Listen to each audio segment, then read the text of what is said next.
10. The Lion, the Devil and the Table. Miss Prim and the Colonel saw them off at the station. Once more they boarded the Trans-Karoo Express. "You will visit us again," they cried together. Lion tapped his chest.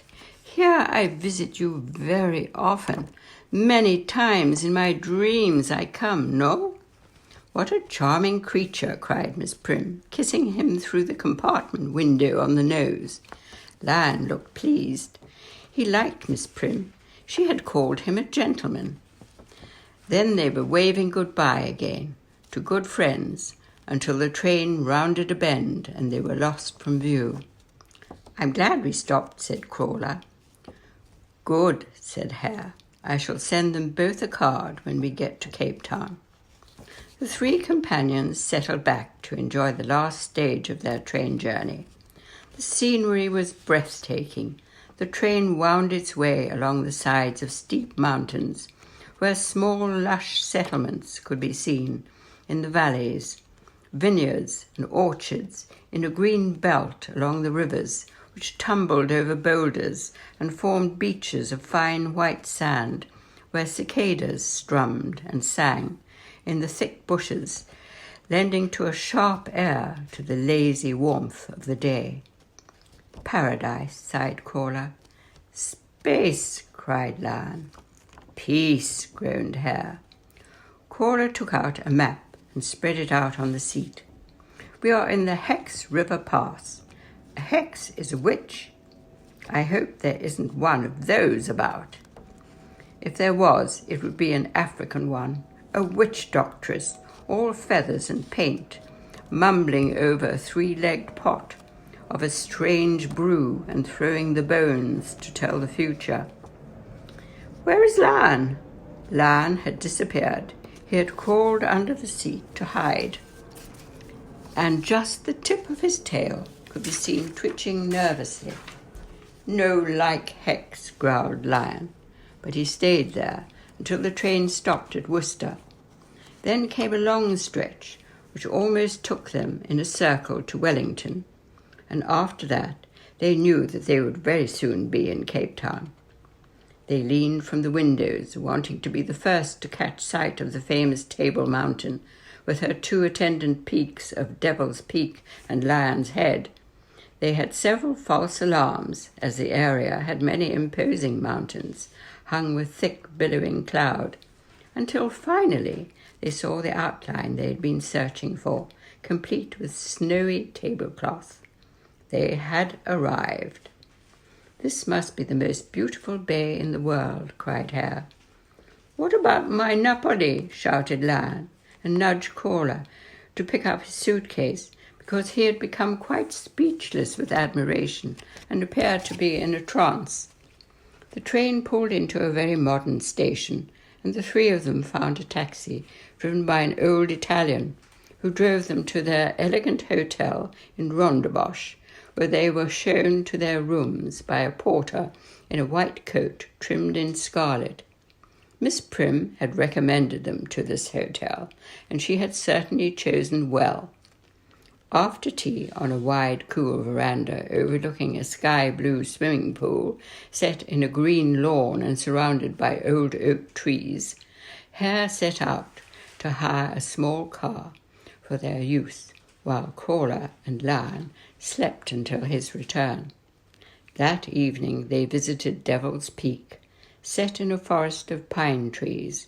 They looked steadily out over the twinkling lights of Pandora's box, which lay glowing below them like jewels on black velvet, a ransom to placate the despots of the world, if wealth of beauty could ever truly please a greedy eye. None had understood that to be a true leader of men it was necessary to renounce power and serve instead, and so had fallen to the scythe of time, and death had measured them a span much the same as ordinary man. In the morning they planned to return and climb the peak and look up Lucifer in his lair. "I hope he's out," said Hare. After a good breakfast, the three began their climb in the morning sunshine to the top of Devil's Peak. No cloud hung in the air above them as they climbed upwards over pine needles and last year's cones under the sighing pines. "I have a feeling he'll be out," said Crawler, stopping to mop his brow with his shirt sleeve. "It's too fine a morning for the old devil to be about." They paused to admire the view. Though the devil may be a resident, it was certainly God's own country. Small birds twittered in the bushes, looking for insects, and the bees droned lazily, looking for nectar. Lion was the first to reach the top, and soon discovered a low stone hut with an old oak door.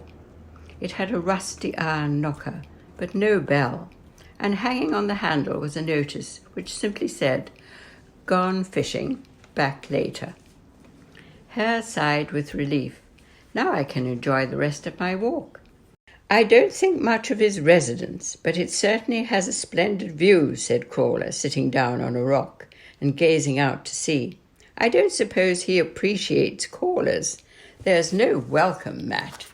They drove into town for a light lunch, which they had under the trees in the gardens, a delightful area of walks and flowers at the top of Adderley Street. They fed the squirrels and a family of grey kittens with scraps from the table and relaxed thoroughly before their visit to the Castle of Good Hope, South Africa's oldest building. The street seemed very busy, and Hare was able to park the car in a small car park in front of the gateway to the castle, over which was a small, elegant watchtower. They entered through an arch and stood in a large courtyard lined with attractive old buildings. It was very hot, and Crawler had to have an ice cream. Then he stood in the path of the sprinkler taking a cooling shower every time it passed him as it sprayed the neat green lawn. "I never pass up a shower," he said, grinning. "I now feel refreshed and ready for anything."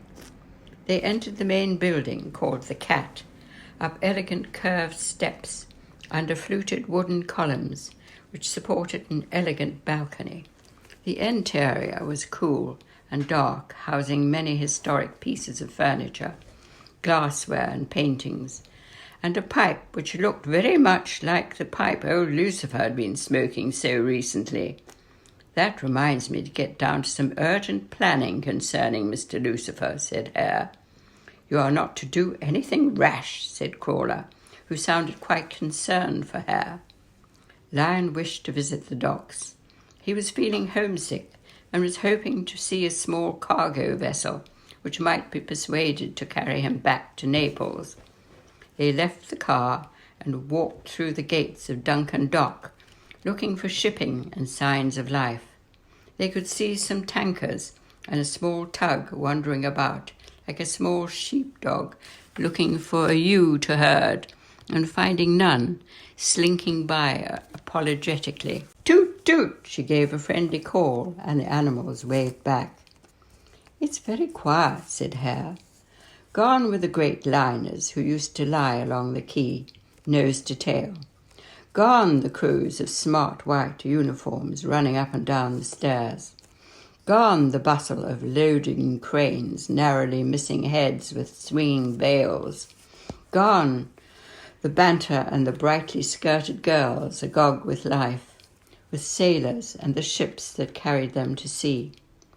Now the quay lay dreaming in the afternoon sun, asleep and breathing with a quiet ebb and flow of fishing boats tied side by side, the Sari and the Mary Lou, the Soka Boss and Saucy Sue. They lay reflected, painted blue with pointed masts and small brown engine rooms, below which worked the crew. The harbour cafe did a busy trade and overlooked the tugboats sleeping too. They had to wake the penny ferryman to carry them across to the fish market in his rowing boat, and learnt how his friend had rowed the same old boat for 40 years.